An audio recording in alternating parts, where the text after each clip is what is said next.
paz do Senhor, meus irmãos, professores, adolescentes, na sua tela, presbítero Maurício Alves, apresentando hoje a 13ª lição da Escola Bíblica Dominical Classe dos Adolescentes. Esse programa que é um oferecimento da ADC TV, a TV da Assembleia de Deus de Criciúma, no canal ADC Educacional, que é coordenado pelo pastor Ramon Melo de Oliveira, que é dirigido pelo evangelista Adriano Fidelis e regido pelas boas mãos do nosso pastor-presidente, pastor Roberto Ronato Ovailer.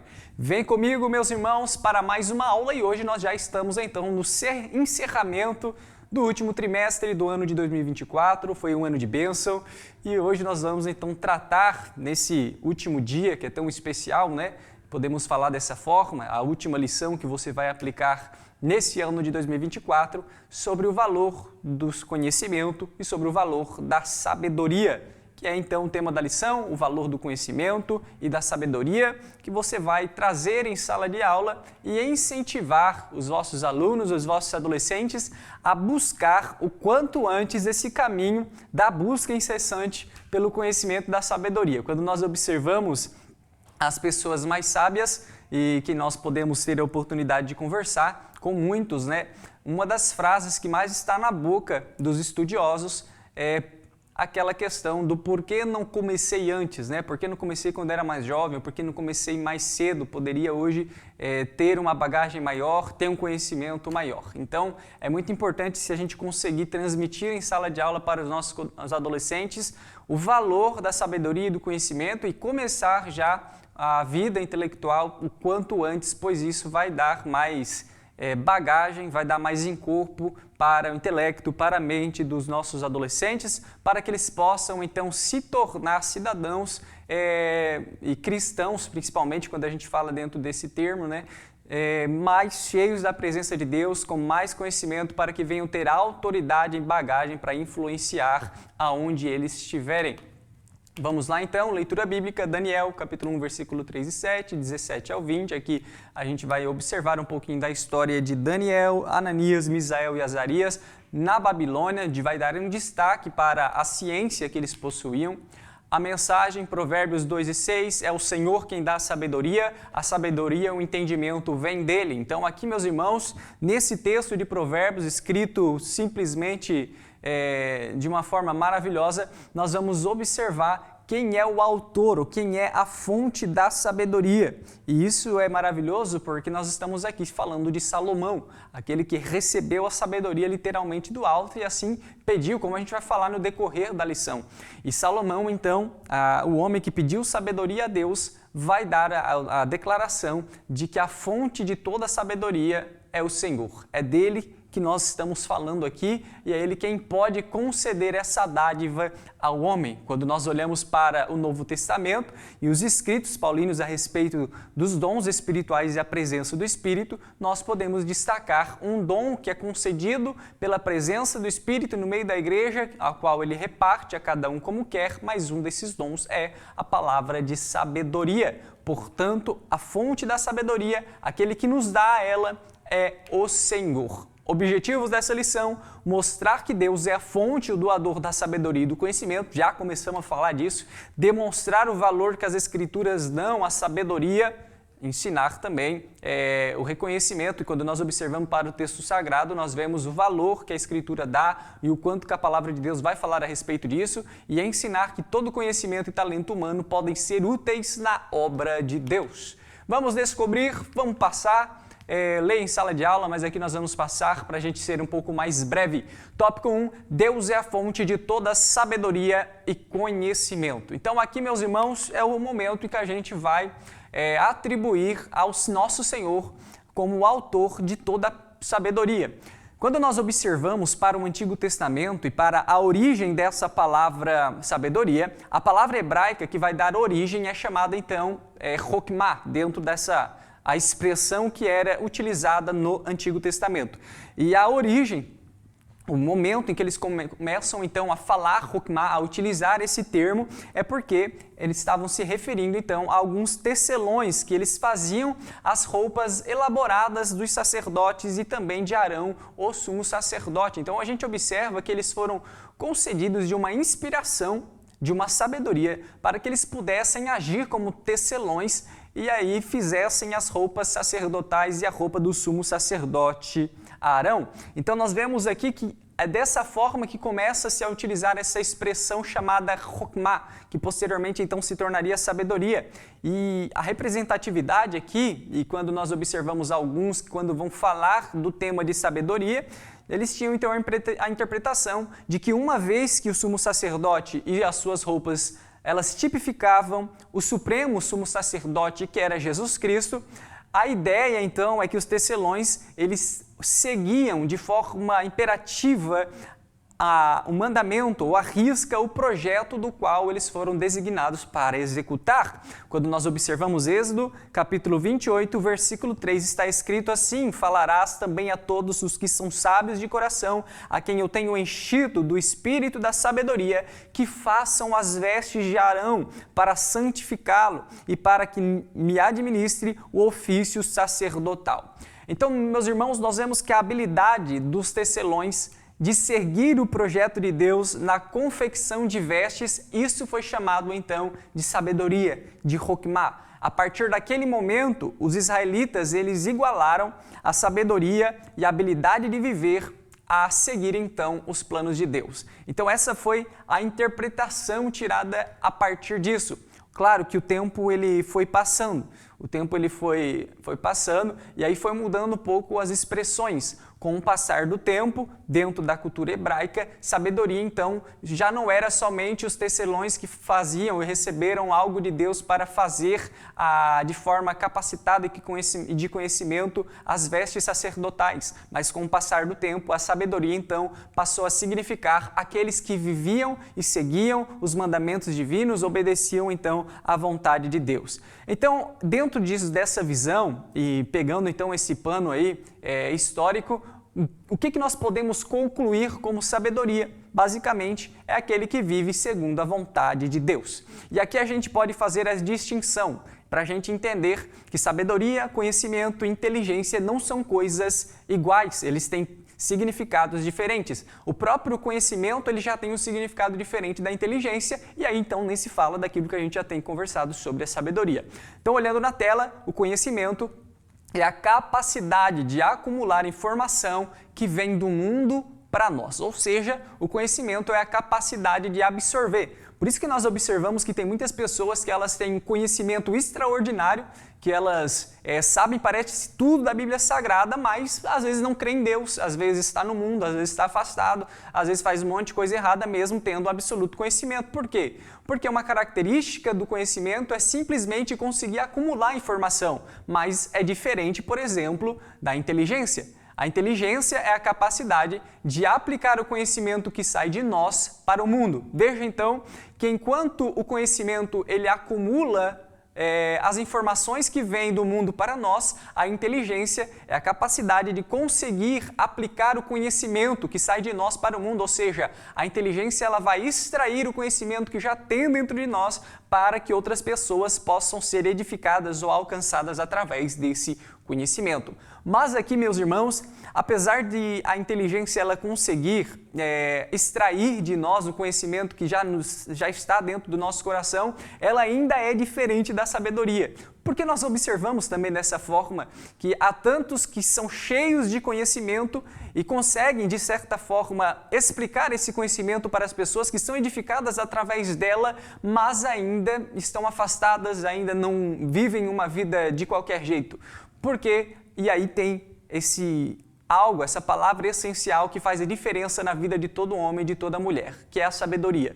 Porque a sabedoria é o que nos dá a capacidade de viver segundo a vontade de Deus. Provérbios 2,6 nós observamos que é o Senhor quem dá a sabedoria, o entendimento vem dele, ou seja, é a sabedoria que nos faz aplicar a palavra de Deus, é o que nos arranca do campo da teoria, do conhecimento e da inteligência vazia e nos leva definitivamente à prática, ou seja, a sabedoria ela nos arranca da superficialidade e nos leva realmente à prática, ao campo de batalha, a cumprir verdadeiramente a palavra de Deus em nossas vidas, para que nós não venhamos então obter um monte de conhecimento de certa forma, conseguir até transmitir para outras pessoas esse conhecimento, demonstrando que nós temos inteligência para as pessoas, mas não ter a sabedoria para aplicar diariamente, consecutivamente a palavra de Deus. Então, a sabedoria é o que vai fazer toda a diferença para um homem e uma mulher de Deus para conseguir verdadeiramente executar aquilo que está escrito na Santa Palavra. Portanto, há algo que é inegociável para nós e que nós devemos buscar, clamar, pedir a Deus com tudo que nós temos, que é a sabedoria. E há tantos que nós observamos que às vezes não têm um conhecimento tão aprofundado. Há tantos leigos dentro da nossa igreja, há tantos que, principalmente mais antigamente, né, que hoje ainda têm um acesso maior à educação, mas há tantos que têm a segunda série, a terceira série e pararam por ali ou são analfabetos. Mas quando você vai conversar com aquela pessoa, você observa que tem algo de Deus nela, tem uma sabedoria extrema e que nós conseguimos extrair grandes lições dessa pessoa analfabeta. E o que é isso, né? Isso a gente observa porque a sabedoria ela não está atrelada exatamente a uma informação, um conhecimento, a inteligência tão somente, mas está atrelada a conseguir aplicar a palavra de Deus, e isso verdadeiramente é ser sábio, pois essa pessoa que aplica a palavra de Deus, ela não tem mais a sua vida por si só, né? Mas ela é direcionada pelo Espírito Santo, que é a fonte de sabedoria, está ligada ao Senhor Jesus, e isso é maravilhoso. Então, meus irmãos, que você consiga então transmitir isso em sala de aula, tendo essa visão, essa distinção, né, entre conhecimento, inteligência e sabedoria, pois vai ser importante para essa aula de hoje, que se você observar dentro da leitura da própria lição, vai ser utilizado esses termos e aí você já vai conseguir diferenciar um do outro baseado nesse slide aí que está aqui embaixo também que você pode salvar. Os 7 passos para uma vida de estudo. E aqui então a gente observa que existem algumas coisas que nós podemos fazer e também incentivar os nossos adolescentes para a gente ter então uma vida de estudo mais aplicada, né? E que a gente possa buscar o conhecimento, porque também é um dos temas dessa lição. Então, um dos passos essenciais para que a gente possa buscar verdadeiramente uma vida de estudo, o primeiro deles, talvez, e que a gente deve incentivar já desde cedo os nossos adolescentes, é conseguir encontrar a vocação, porque cada um de nós tem uma vocação ou tem algo que nós nos identificamos e tem algo que nós gostamos. Então a vocação ela é algo real. Há tantos que demoram para encontrar a sua vocação, às vezes porque não tem um incentivo, não tem alguém que ajude, e você, professor, que tem sido oportunizado por Deus de aplicar aulas a adolescentes e a servir para eles como uma influência, você deve utilizar dessa influência que você tem para direcionar também a vida dos vossos adolescentes nesse sentido, abrindo o caminho, mostrando a luz do fim do túnel e incentivando também a quanto antes eles encontrarem a vocação, já pensarem no futuro, vai ser melhor para eles. Então a gente observa que existem muitas pessoas perdidas. E com relação à vocação, uma frase de Israel vai dizer: faz o que te agrada.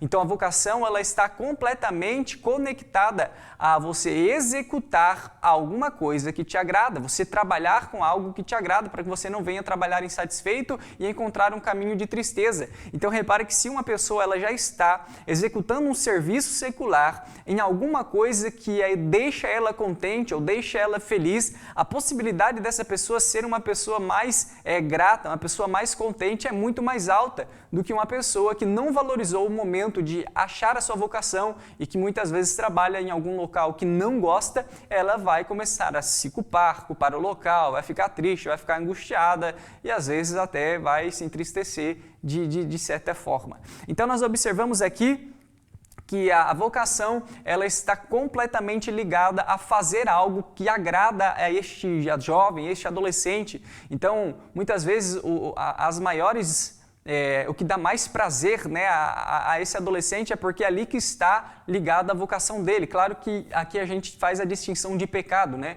Porque muitas vezes o pecado ele pode ser prazeroso, mas ele traz o que nós podemos falar de um remorso, de um arrependimento, de uma tristeza posterior ao pecado. Mas quando nós falamos aqui de faz o que te agrada em matéria de vocação, a gente vê que Tomás de Aquino vai falar que o prazer ele qualifica a vocação, ou seja, é quando nós fizemos algo que não nos deveria dar, teoricamente, um prazer, que é um trabalho, por exemplo, secular, mas porque ali está a nossa vocação, que nós sentimos prazer e nós sentimos que isto é algo gratificante. Por exemplo, isso que eu estou fazendo agora, para muitas pessoas não é algo prazeroso, mas para mim é prazeroso porque a minha vocação está ligada à área de ensino e para tantos outros funciona dessa forma. Por exemplo, quando eu trabalhava com meu pai de eletricista, né? O meu pai, ele ama ser eletricista, ele adora ser eletricista e ali está ligada a vocação dele, mas para mim, que não tinha a vocação de ser eletricista, não era algo tão bom assim trabalhar com ele. E dessa forma que o ciclo social ele vai acontecendo e o prazer ele está sempre ligado à vocação e não somente isso, mas ele dá mais qualificação para a vocação, portanto é importante incentivar os vossos adolescentes a buscarem a vocação desde cedo. Vou tentar ser um pouco mais breve aqui porque tem outros pontos. Segundo, então, disciplina. Disciplina é essencial em matéria de estudo. Primeiro é necessário descobrir a vocação e depois se conectar então com a disciplina. E quando nós falamos aqui de disciplina, nós estamos falando sobre a prática de virtudes, pois a virtude é a saúde da alma. Nós estamos falando aqui de perseverança, pois não adianta a pessoa ela achar algo que ela gosta, mas não continuar em matéria de estudo, porque assim, meus irmãos, qualquer coisa que a gente for fazer na vida vai ter as suas dificuldades, né? Vai ter algo mais profundo para estudar e em qualquer matéria de estudo vai ter aquela parte que é um pouco mais salgada, né? Por exemplo, para quem estuda matemática, e tem tantos que amam matemática, amam a parte de exatas, mas quando vai estudar álgebra, quando vai estudar cálculo e física, acabam ali que não gostam tanto, porque toda coisa que a gente vai fazer tem aquela parte que é um pouco mais pesada, mas que é necessário que se aprenda para executar com excelência aquilo que a gente for fazer. Então é importante dentro dessa parte de disciplina ter a perseverança. Outro algo que está atrelado à disciplina é a renúncia. É a renúncia que nos afasta de amizades erradas, amizades que nos atrasam, é a renúncia que nos afasta do mundo e é a renúncia que nos afasta de curiosidades vãs, né? O que é isso? Primeiro, quando nós falamos de amigo, há tantas pessoas que estão rodeando aí os seus adolescentes ou até mesmo a sua vida, que frequentam a sua casa e que quando chegam diante de você, você observa que aquela pessoa não tem um assunto bom, né? Você vai conversar com ela, é só desgraça, é só tragédia e aí a gente vê que o próprio Tomás de Aquino vai falar para você não abrir a sua casa para esse tipo de pessoa. Você deve ter ao seu redor e incentivar os vossos adolescentes também ao ter ao redor deles apenas pessoas que vão te trazer um progresso ou moral ou espiritual, né? Então, repare que pessoas que não nos trazem benefícios com suas falas e quando você vai conversar com ele é só coisa ruim, você deve mantê-las longe, mas você deve estar rodeado de pessoas que tenham uma boa moralidade e uma boa espiritualidade em nosso Jesus Cristo, pois esse tipo de pessoa, quando nós nos rodeamos delas, nós estamos aprendendo. Portanto, a renúncia de amigos ou de colegas, ela é essencial para trazer um crescimento e isso está ligado à disciplina. Aí nós podemos falar também sobre a disciplina que nos faz renunciar ao mundo, que nos faz renunciar às coisas dessa terra, os prazeres, os deleites momentâneos que nos trazem tristeza e nos afastam também de uma vida de estudo. E outro ponto que a gente vai trazer dentro da disciplina é o momento de solitude, né? Que a gente já falou aqui em outras aulas, mas a solitude é essencial, pois ela nos leva tanto a uma vida de estudo dentro do nosso quarto e nos leva também a uma vida de oração, ao quarto de oração. Está ligado àquilo que Jesus vai falar sobre a importância de entrar no quarto, fechar a porta, num local secreto, num local guardado, no altar preparado para Deus se entregar a Ele. Meus irmãos, outro ponto importante é a humildade. A humildade, ela nos deixa submissa à verdade e ela também nos faz ou nos capacita a aprender com todas as pessoas. Claro que aqui a gente trouxe um ponto muito interessante, que é importante a gente se afastar de pessoas que não trazem crescimento para nós, mas nós podemos também aprender com o erro dos outros. A humildade é o que nos afasta, por exemplo, do orgulho, pois através da humildade nós conseguimos aprender com cada pessoa existente na face da terra o que se deve fazer e o que se não deve fazer. Então nós vemos que há tantas pessoas que serviram para a nossa sociedade com verdades e com descobertas, e isso não anula o que elas fizeram. E aí, às vezes, elas fizeram posteriormente alguma coisa que é errada. E só que a descoberta que ela fez não anula, não é apagada com os seus erros, ou seja, as descobertas elas permanecem. Portanto, um coração humilde, ele consegue aprender com todos, sejam pessoas boas ou sejam pessoas más. E a partir dessas lições extraídas, sejam positivas ou negativas, ele vai fazendo uma síntese de vida, vai construindo os seus pensamentos para que seja então um pensamento humilde. E fora, quando a gente pega os exemplos bíblicos, né, o valor da humildade, o próprio servir a Deus trata sobre humildade. Nós estamos falando aqui de um Jesus Cristo que lavou os pés dos seus discípulos, que serviu realmente as nossas vidas com o sangue precioso de Cristo vertido na cruz do Calvário, e é Ele quem vai falar: bem-aventurados os humildes de coração, pois verão a Deus. Então a gente observa aqui o valor da humildade. Depois vem a leitura, ela é essencial, meditação. Quando nós falamos de meditação, nós estamos falando aqui de pensar por si. A meditação também nos leva à autenticidade, pois muitas vezes há tantos, né, que pregam o que leram, né, pegam exatamente o que está. E quando a gente fala de ler, não estou me referindo à Bíblia Sagrada, mas livros seculares, vai lá, pega o que outro escritor escreveu dentro de um livro sobre teologia, pega exatamente a mesma mensagem e prega no púlpito.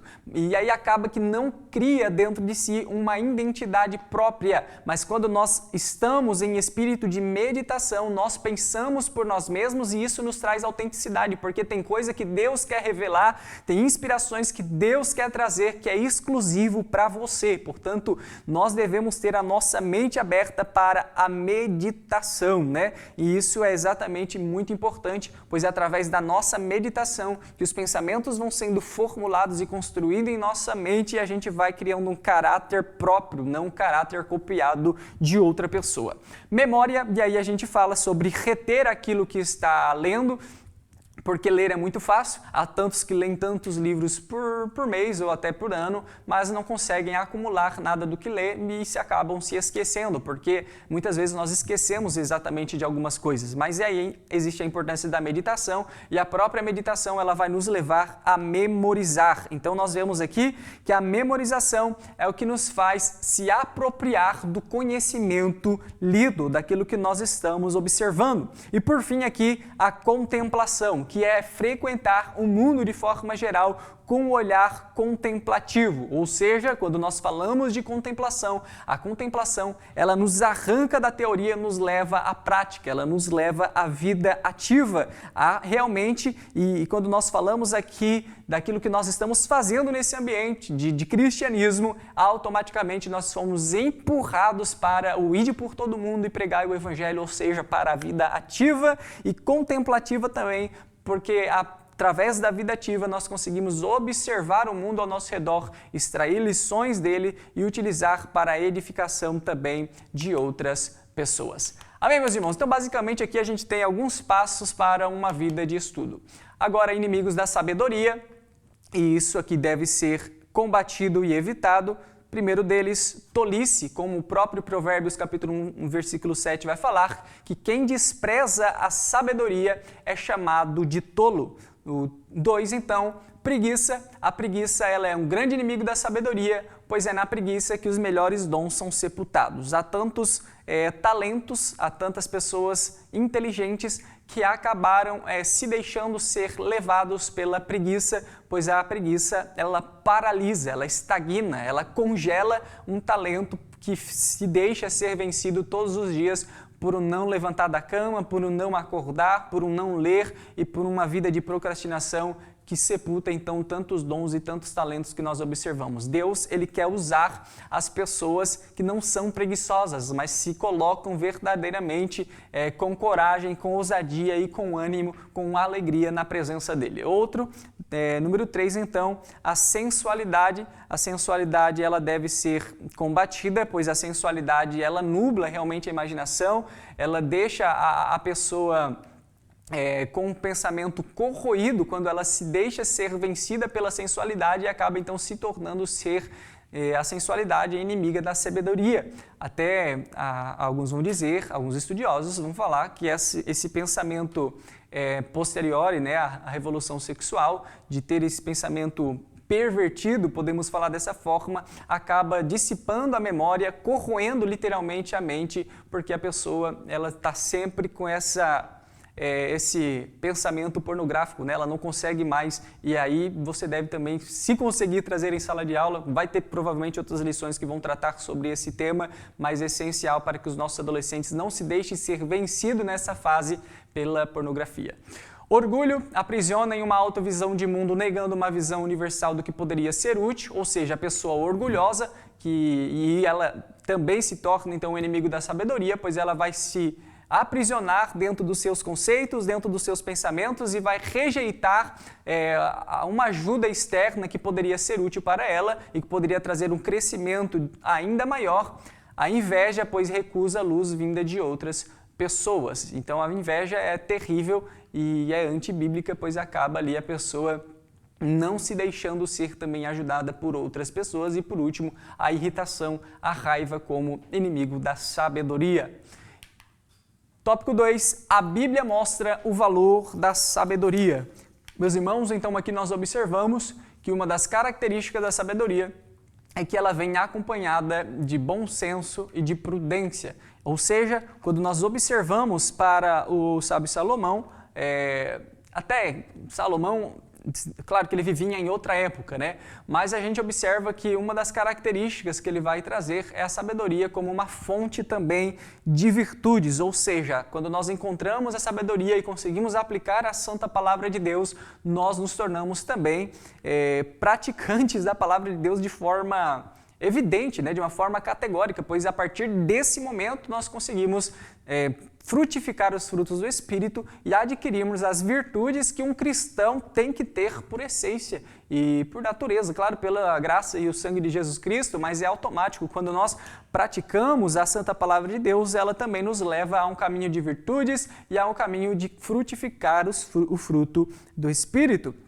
Então isso não deve ser negociado, mas isso deve ser valorizado por nós. E aí, quando nós observamos a Bíblia nos mostrando o valor da sabedoria, é o exemplo clássico do sábio Salomão. Quando o sábio Salomão, nós vemos que ele vai buscar a sabedoria e é interessante porque ele vai ter a oportunidade de pedir algo a Deus e como rei ele poderia ter pedido diversas coisas, né? Ele poderia ter pedido mais status, ele poderia ter pedido poder, ele poderia ter pedido território, lugares diferenciados, mas aquilo que ele vai pedir para Deus é sabedoria e conhecimento para governar o povo, ou seja, a sabedoria. E ele vai pedir a Deus, né? Ele não vai buscar simplesmente em literaturas antigas, mas ele vai buscar a sabedoria e conhecimento diretamente em Deus. E aí a Bíblia vai falar que Deus se agradou dele, ou seja, Deus se agradou, ficou satisfeito com aquilo que ele estava fazendo, então atendeu o seu pedido.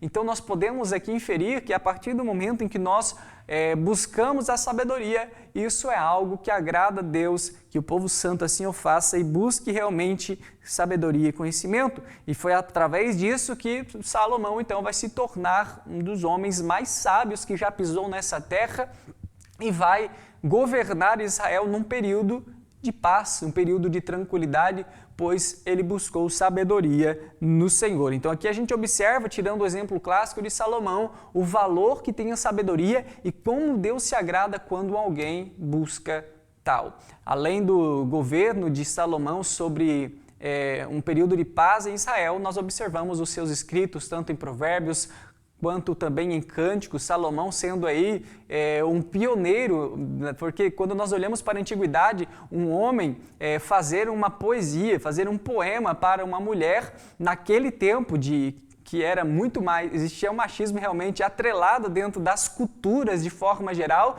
nós vemos aqui a Bíblia Sagrada, ela já quebrando barreiras e já fazendo, através de Salomão, escrevendo um livro realmente de poesia, de cânticos para a mulher, era a qual ele estava ali apaixonado. Então nós observamos a sabedoria, o conhecimento de Salomão e como ele já era ali, podemos falar dessa forma, um homem um pouco à frente do seu tempo.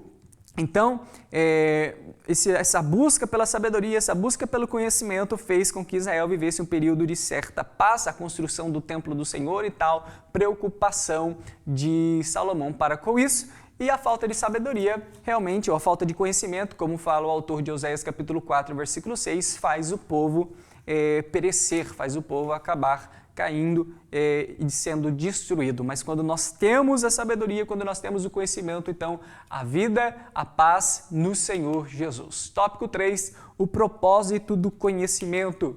Então, meus irmãos, aquilo que foi mencionado aqui, tanto o conhecimento, que é a capacidade de acumular a informação que vem do mundo, quanto a inteligência, que é a capacidade de aplicar a informação que está em nós para o mundo, e também, por fim, a sabedoria, que é a capacidade de aplicar, de viver segundo a palavra de Deus.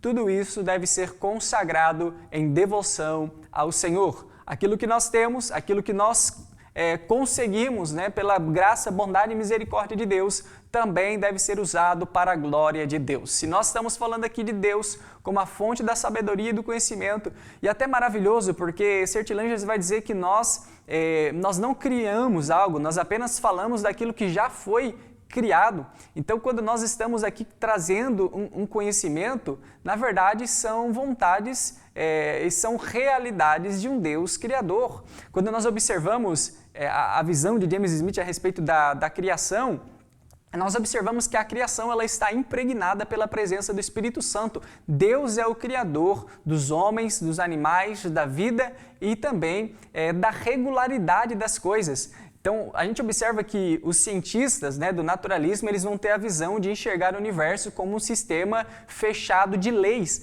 mas nós temos a visão diferente, nós enxergamos o universo com a atuação divina na regularidade das coisas, seguindo padrões então que se parecem com leis, mas na realidade o universo ele é sustentado pela mão do nosso Deus. Deus é o sustentador do universo e da regularidade. Portanto, quando o homem ele chega a uma verdade científica, ele não está fazendo uma descoberta de algo novo, mas ele está fazendo a descoberta de algo que já existe, e se já existe é porque houve ali um Deus criador. Então repare que quando nós chegamos a um conhecimento, quando nós chegamos a uma verdade, nós nada mais estamos recebendo uma revelação, ou Deus resolveu discernir no nosso coração aquilo que pertence a Ele e as verdades que são Ele, são criadas por Ele, são feitas por Ele. Portanto, Ele é a fonte, o inventor de todas as coisas e o conhecimento que o homem pode buscar está completamente atrelado também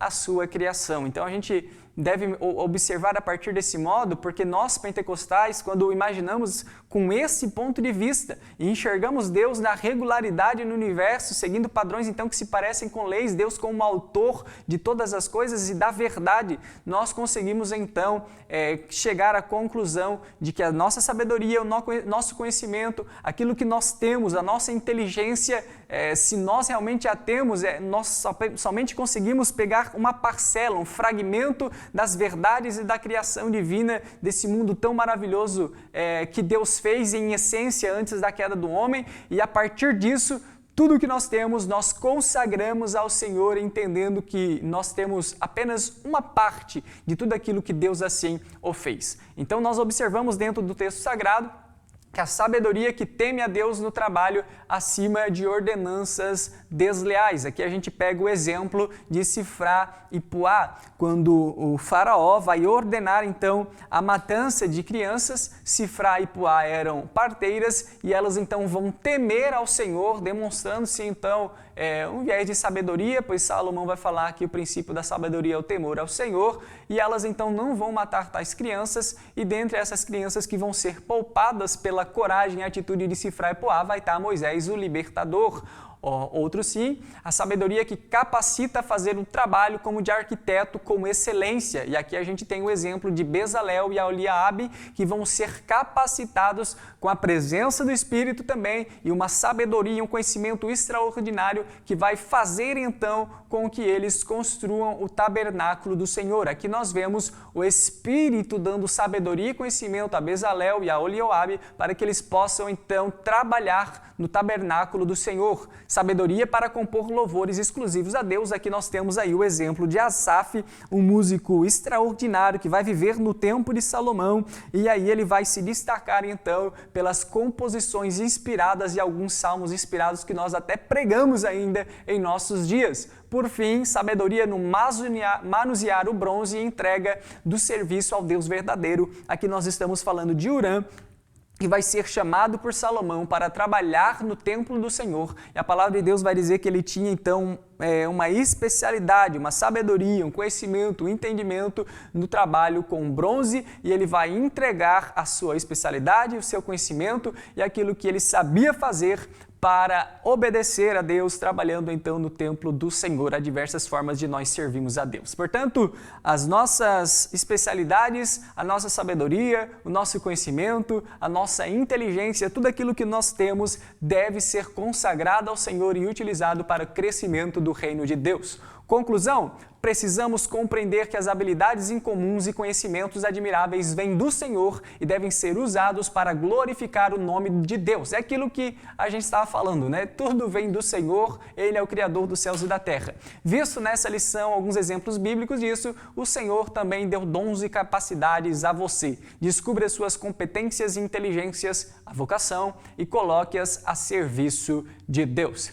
Amém, meus irmãos? Então essa aqui é a vossa aula de hoje. Estamos aqui falando então sobre sabedoria, sobre inteligência, conhecimento, e é importantíssimo se você conseguir aproveitar essa aula e verdadeiramente conseguir transmitir aos vossos alunos, aos vossos adolescentes o valor que tem e o quanto antes eles começarem nesse caminho de vida intelectual, vai ser melhor para eles e posteriormente vai ser muito bom, vai ser ótimo para a Igreja do Senhor ter pessoas capacitadas e formadas tanto nesses trabalhos seculares quanto também em formação acadêmica, teologia dentro da casa de Deus. E isso deve ser valorizado, né? Maravilhoso é nós podermos conhecer daquilo que Deus faz.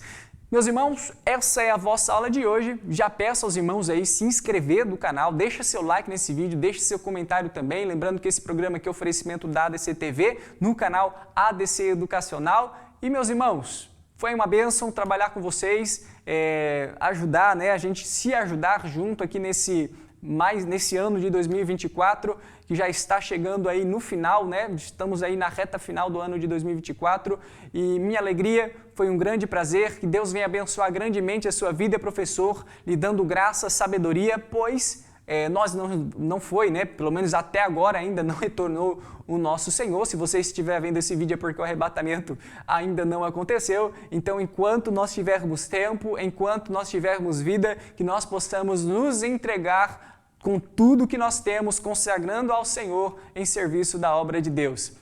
Que Deus venha lhe usar também em 2025 da mesma forma como Ele te usou, né, e tem te usado no ano de 2024. E que você possa, então, continuar sendo um canal de bênção, um instrumento na mão de Deus para os vossos adolescentes. Amém? Deus abençoe grandemente a sua vida. Tenha aí, né, um ótimo Natal, um ótimo Ano Novo e tudo isso na presença de Deus, servindo ao nome do Senhor Jesus dia após dia. Deus abençoe e até a próxima!